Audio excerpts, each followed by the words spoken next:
நஞ்சு போய் கிடந்துச்சு. கொஞ்சம் கொஞ்சமாக சுருங்கிக்கிட்டே வருது. கடைசியில் ஒரு சப்பு நிற்கும் போது இருக்கு. எல்லாம் பாதுகாக்கணும். எல்லாம் ஆயத்தில் சொல்கிறான், அவலம் கெரவு அண்ணா நகத்தில் அறுத்த நன்கு சுகாமின் அத்ராபியா. கடல் மார்க்கமாக ஒட்டி இருக்கக்கூடிய நிலப்பகுதிகளை கொஞ்சம் கொஞ்சமாக நாம் சுருக்கி கொண்டே வருகிறோம் அப்படிங்கிறான்ல. கடல் கொஞ்சம் கொஞ்சமாக என்ன செய்தான், நிலப்பகுதியை ஆக்கிரமிச்சு அப்படியே நிலப்பகுதி கொஞ்சம் கொஞ்சமாக சுருங்கிக்கிட்டே நம்ம கொண்டு வர்றோம், அவர்கள் பார்க்கவில்லையா அப்படின்னு நல்ல ஆயத்தில் சொல்கிறோம்.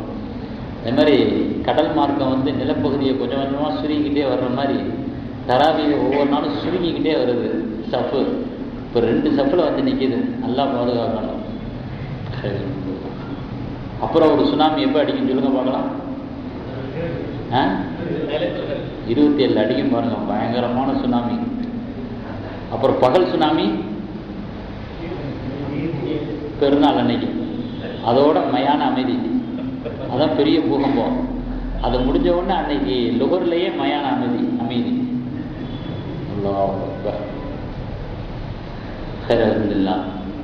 கண்ணியத்திற்குரியவர்களே, ஒரு மனிதனுடைய வாழ்க்கையில அன்பு, ஆதரவு, அடக்கம், பொறுமை, எளிமை இதெல்லாம் எப்படி ஒரு தேவையான நல்ல பண்புகளாக இருக்குதோ, அதே மாதிரி நன்றி உணர்வு என்பதும் ரொம்ப அத்தியாவசியமான ஒரு நல்ல ஒரு பண்பாக இருக்கிறது. அல்ல ஆயத்தில் சொல்றான், பதுக்குருனி அதுக்குருக்கும், மனிதன் என்னை நினைக்கும் காலமெல்லாம் அவனை நானும் நினைப்பேன் அப்படின்னு சொல்றான். மனிதன் என்னிடத்துல எப்படி நடந்து கொள்கிறானோ அதன்படி தான் நானும் அவனிடத்துல செயல்படுறேன். தனிமையில என்னை நினைச்சானா நானும் அவனை தனிமையில நினைக்கிறேன். மக்களுக்கு மத்தியில சபையில வச்சு என்னை நினைவு கூர்ந்தால், என்னை நினைத்தால் அதை விட சிறந்த சபையில வச்சு நான் அவனை நினைவு கூறுவேன். அவன் எந்த சபையில வச்சு என்னை நினைவு கூறுறானோ, என்னை நினைக்கிறானோ, அதை விட சிறந்த சபையில அவனை பத்தி நான் பிரஸ்தாபிப்பேன். அது என்ன சபை? மலக்குகளுடைய சபை. மனிதர்களுடைய சபையில தானே நம்ம அல்லாவை பிரஸ்தாபிக்க முடியும், அல்லாவை நினைவு கூற முடியும். இப்போ இதெல்லாம் மனிதர்களுடைய சபை. அல்லாவை நம்ம நினைவு கொள்றோம், அல்லாவுடைய விஷயங்களை பேசுகிறோம். இதை பேசிக்கிட்டு இருக்கும் பொழுது பேசக்கூடியவர்களுக்கும் பேச்சை கேட்கக்கூடியவங்களுக்கும் எவ்வளோ பெரிய சவாபு கொடுக்குறான்னா, இதை விட சிறந்த சபை எது? அந்த மலக்குகளுடைய சபையில வச்சு அல்லாஹ் நம்மளை பற்றி பேசுகிறானா.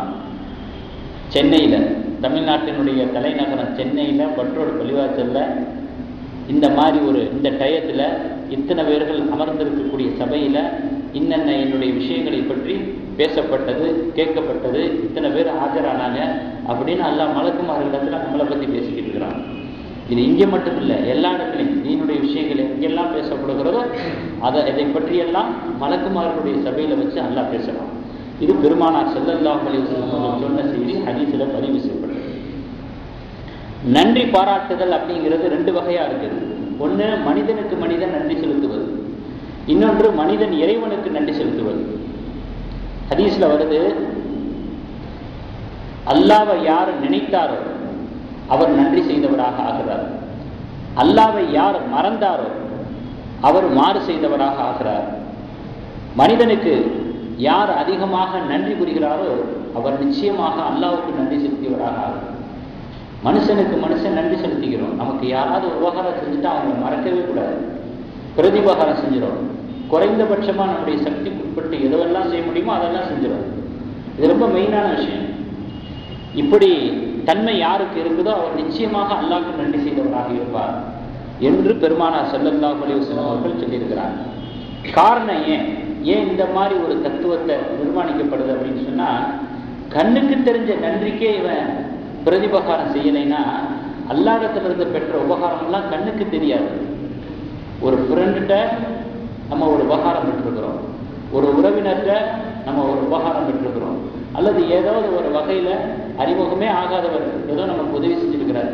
இந்த உபகாரத்தை கண்கூடா பார்க்குறோம். இதையே மறந்துடுற நம்ம கண்ணுக்கு தெரியாமல் அல்லாஹ் எவ்வளோ உபகாரம் நமக்கு பண்ணுறான். அதுக்கு நம்ம எப்படி நன்றி செலுத்த போகிறோம்? எப்படி கேரக்டர் செட் ஆகும்?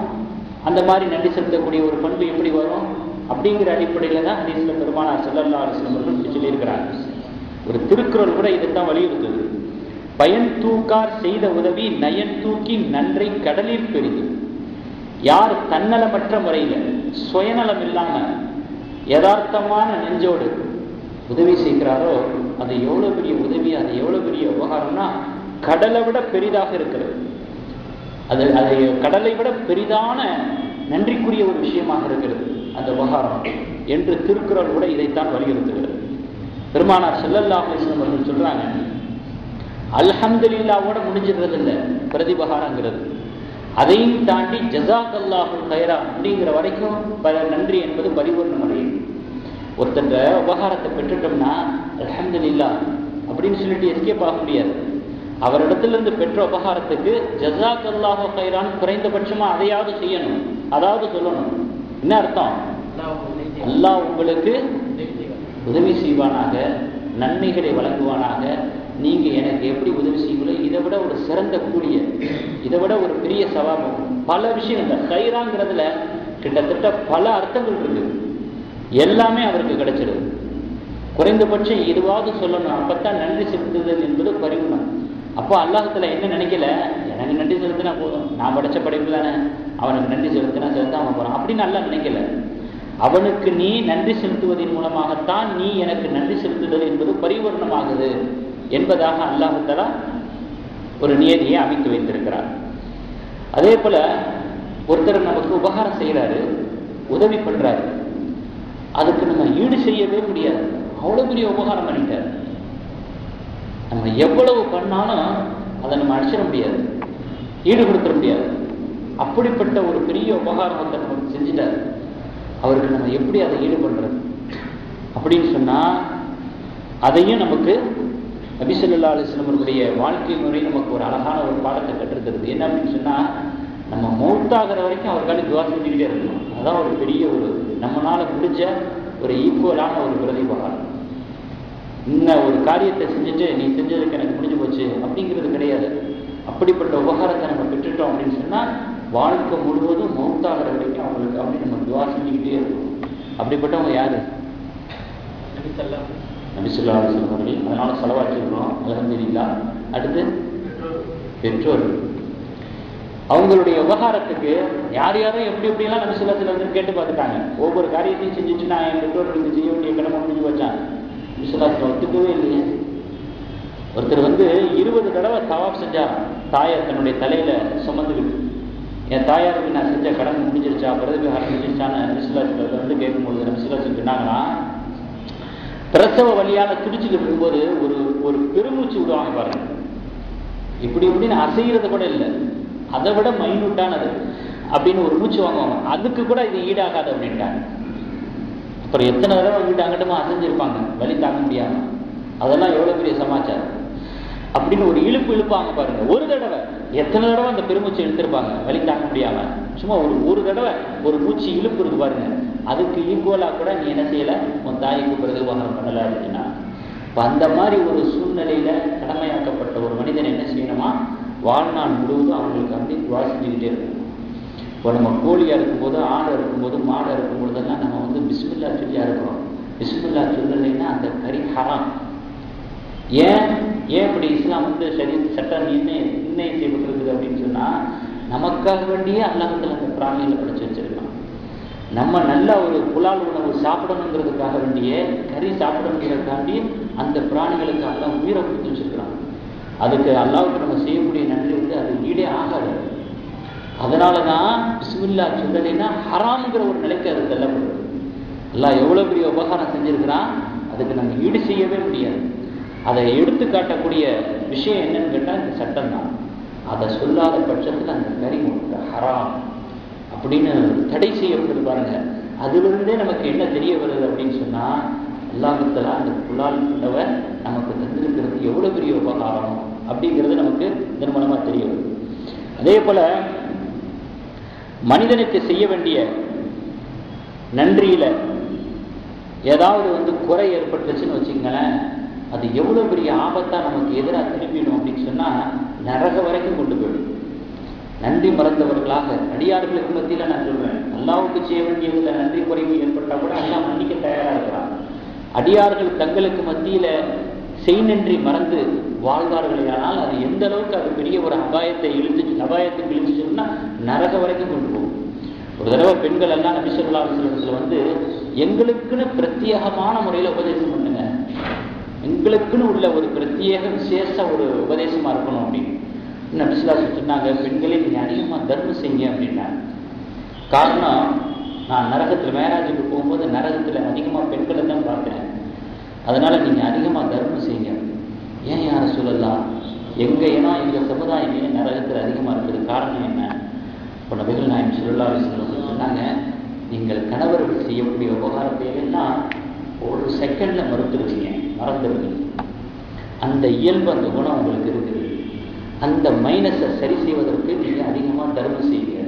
அது அவங்களுக்குன்னே உள்ள சுபாவா இருக்கு. எல்லா பெண்களையும் நம்ம சொல்றதுக்கு இல்லை, பெரும்பாலான ஒரு நிலைப்பாடு இப்படி இருக்கும் பொழுது பொதுவாக நம்ம சில சொல்லுவாங்க, எவ்வளவுதான் நீங்க வீரல் ஃபுல்லா அடுக்கிற மாதிரி பட்டு புடவை வாங்கி கொடுத்தா கூட அவங்க கேட்கும்போது ஒரு புடவை வாங்கி கொடுக்கலைன்னா உன்னை கட்டிக்கிட்டு நான் என்ன அனுபவிச்சேன் அப்படின்றாங்க. ஒரே வார்த்தையில சொல்லிடுவாங்க. அந்த வார்த்தைகளை அவாய்ட் பண்றதுக்கு அவங்களுக்கு பெரிய ஒரு பக்குவம், தீனுடைய பக்குவம் வேணும். எல்லாருக்கும் அதை வந்துடாது. தீன குரான ஹதீஸ நல்ல முறையில் விளங்கினாக்கா அந்த பக்குவம் அவங்களுக்கு வரும். இல்லைன்னா எடுத்த எடுப்புலேயே கணவனை தூக்கி எறிஞ்சு பேசுவாங்க. அதுக்கு பிறகு அன்பா இருப்பாங்க, பாசமா இருப்பாங்க, நேசமா இருப்பாங்க, அது வேற விஷயம். அந்த செகண்ட்ல தூக்கி எறிஞ்சு பேசுறாங்க பாருங்க, அதை கூட இஸ்லாம் அனுமதிக்க, அதை கூட இஸ்லாம் கண்டிக்குது. அப்போ கணவர் செய்யக்கூடிய நிறைய உபகாரங்களை அணுவாக பெற்றுக்கொண்டு அனுபவிச்சுக்கிட்டு, யாரு அவங்க மட்டுமா, மாமனார், மாமியார், மச்சனை, அத்தனை பேர்களுக்கு தாராளமாக கணவருடைய சம்பாத்தியத்திலிருந்து வாக்கியால் வெளியிடப்படுவது. அதுக்குன்னு ஒரு தனி சந்தோஷம். மனைவி வழி உறவினர்களுக்கு செலவு செய்வது. ஆனா அதே மாதிரி கணவன் வழியில உறவினர்கள் வந்தாங்கன்னா மனைவிக்கு எந்த அளவுக்கு தாராள மனப்பான்மை இருக்குன்னு சொல்ல முடியாது. அப்படி இருந்துச்சுனாலே பிரச்சனையே இல்லையே, நம்மளாம் கண்டுக்க மாட்டோம். ஆனா அவங்க அப்படி இல்லை. என்ன நடைமுறையில நடந்த நிகழ்வுகளை சொல்றதை தவிர குறை சொல்றதுக்காக இல்லை. இப்ப எப்படியெல்லாம் இந்த ஹதீஸ் அப்படி தாவுது பாருங்க.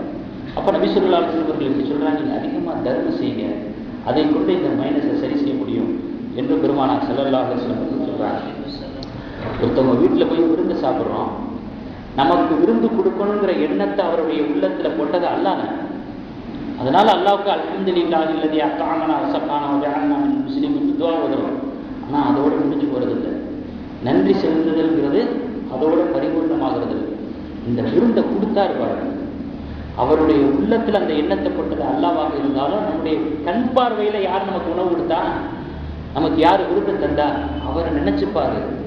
அவருக்கு ஒரு துவாவை, குறைந்தபட்சம் துவாவாக ஓதிட்டு, அல்லாஹும்மா அத்இம்னா தஅமனா வஸ்கிமன் ஸகானா, எனக்கு உணவு கொடுத்தவருக்கு நீ உணவளி, எனக்கு நீர் புகட்டியவருக்கு நீ நீர் புகட்டு அப்படிங்கிற ஒரு துவாவை விருந்து சாப்பிட்ட இடத்துல எத்தனை பேருக்கு அந்த துவா தெரியும்? இந்த துவாவை இந்த குறைந்தபட்சம் இந்த துவாவை ஓதுவதன் மூலமாகவாவது அவருக்கு நம்ம பிரதிபகாரம் செய்யும் பொழுதுதான் அல்லாஹ்வுக்கு நன்றி செலுத்தணும் பாருங்க. அல்ஹம்துலில்லாஹ், அது பரிபூர்ணம் அடையுது. அல்லாஹ் அதை ஏத்துக்கிறானா? விருந்து கொடுத்த அவனுக்கு நம்ம நன்றி செலுத்தல, நினைச்சு பார்க்கல, உதாசீனப்படுத்தணும், மறந்துட்டோம் அப்படின்னு சொன்னா அந்த அல்ஹம்துலில்லாஹ் அல்லாஹ் ஏத்துக்கிறது. அந்த அளவுக்கு அடியார்கள் தங்களுக்கு மத்தியில பிரதிபகாரம் செய்து கொள்வதை, நன்றியோடு நடந்து கொள்வதை இஸ்லாம் அந்த அளவுக்கு ஒரு முக்கியமான ஒரு விஷயமாக நிலைநிறுத்துகிறது. ரெண்டாவது, ஏன் இதை இஸ்லாம் நமக்கு பணிக்குது அப்படின்னு சொன்னா, அல்லாஹ்வுக்கு நன்றி செலுத்தணும், அதுக்கு அடுத்தபடியாக அடியார்கள் தங்களுக்கு மத்தியில நன்றி செலுத்தணும். ஏன் பணிக்குது அப்படின்னு சொன்னா, இயல்பாகவே மனிதனுக்கு இருமாப்பு என்பது நிலையாக உள்ளத்தில் இருக்குது, ஆட்டோமேட்டிக்கா இருக்கு. குறைபாடான மனிதனாக இருந்தாலும் கூட அவனுடைய உள்ளத்துல ஒரு விதமான ஒரு இருமாப்பு சிந்தனை இருக்கும். அந்த இருமாப்பு சிந்தனையை வெட்டி வீழ்த்துறதுக்கு தான் அல்லாஹ்வுல இந்த மாதிரி விஷயங்கள் எல்லாம் கடமையாகிறது. அல்லாஹ்வுக்கு நன்றி செலுத்துவதன் மூலமாக, அடியார்களுக்கு நன்றியோடு நடந்து கொள்வதன் மூலமாக இந்த இருமாப்பு ஐஸ் கட்டி மாதிரி கரையும். இதுவும் ஒரு வழி. இன்னொரு வழி என்ன வழி அப்படின்னு சொன்னா, மனிதன் தன்னுடைய நிலைப்பாட்டை சிந்திச்சு பார்த்தாலே அவனுக்கு இருமாப்பு வராது. ஆனா அதை சிந்திக்கிற அளவுக்கு அவனுக்கு பக்குவம் வரணும்ல. அந்த பக்குவம் வர்றதுக்கு தான் அல்லாஹ்வை நன்றி செலுத்து, அந்த பக்குவம் வர்றது தான் உனக்கு உதவி செஞ்சவங்களுக்கு நன்றியோடு நட அப்படின்னு சொல்லப்படுது. அவன் தன்னுடைய நிலைப்பாட்டை சிந்திச்சு பார்த்தாலே அவனுக்கு இருமாப்பு என்பதே வராது, வரக்கூடாது. எப்படின்னு சொன்னா, ஒரு பொருளை ஃப்ரிட்ஜில் வச்சான்னு வச்சுங்களேன், கெட்டு போகாம அப்படியே இருக்கும், சேஃப்டியா இருக்கும். அதே பொருளை அது எவ்வளவு தரமான உயர்தரமான பொருளாக இருந்தாலும் சரி, வயிற்றுக்குள்ள வைங்க, என்னமா மாறிடும், மலமாக மாறிடும். இதுதான் ஒரு மனிதனுடைய யதார்த்தமான நிலைப்பாடு.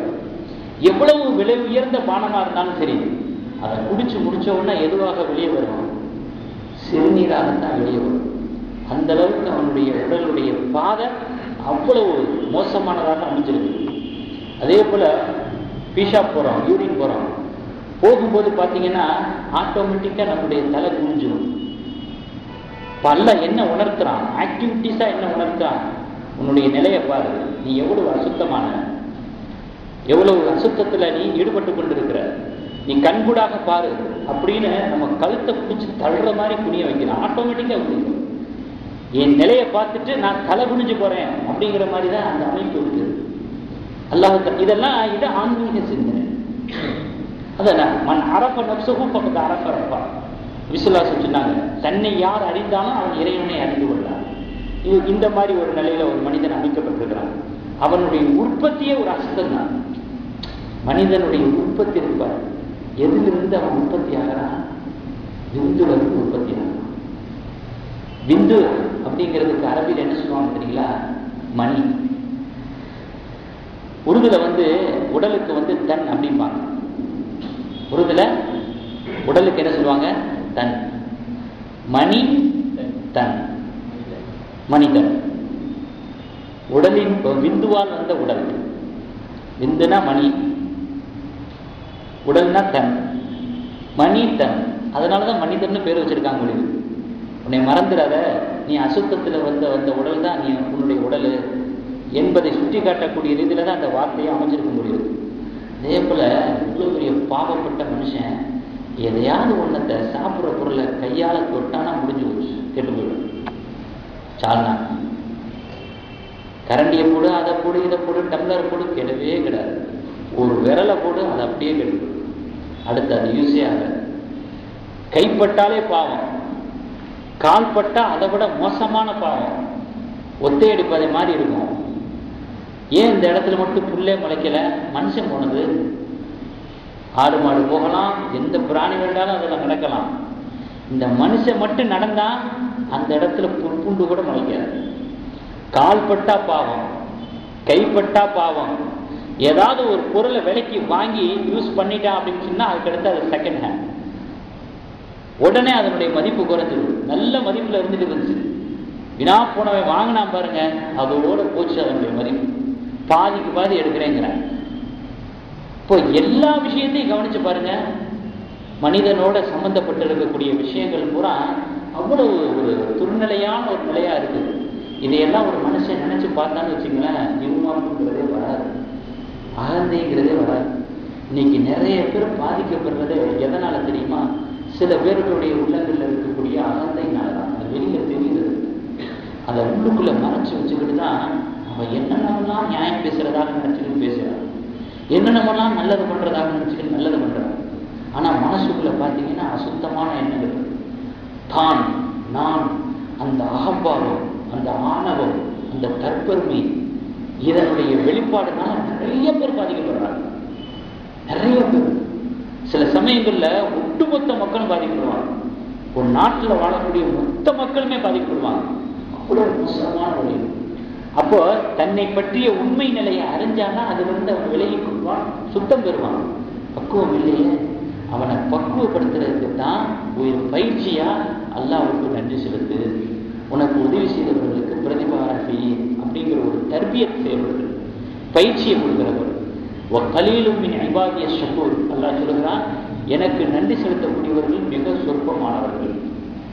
அல்லாஹ்வுடைய உபகாரங்களை நினைச்சு பிரதிபகாரம் செய்யக்கூடியவங்க, பிரதியாக அதற்கு நன்றி செய்யக்கூடியவர்கள் உலகத்துல மைனாரிட்டியாக இருப்பார்கள் என்று அல்லாஹ்வுல இந்த வசனத்துல சொல்றான். சில சமயங்கள்ல மைனாரிட்டி கூட பெருமை தரக்கூடிய விஷயம்தான். அந்த மைனாரிட்டியில நாம் வருவதற்கு வல்ல ரஹ்மான் திரும்பி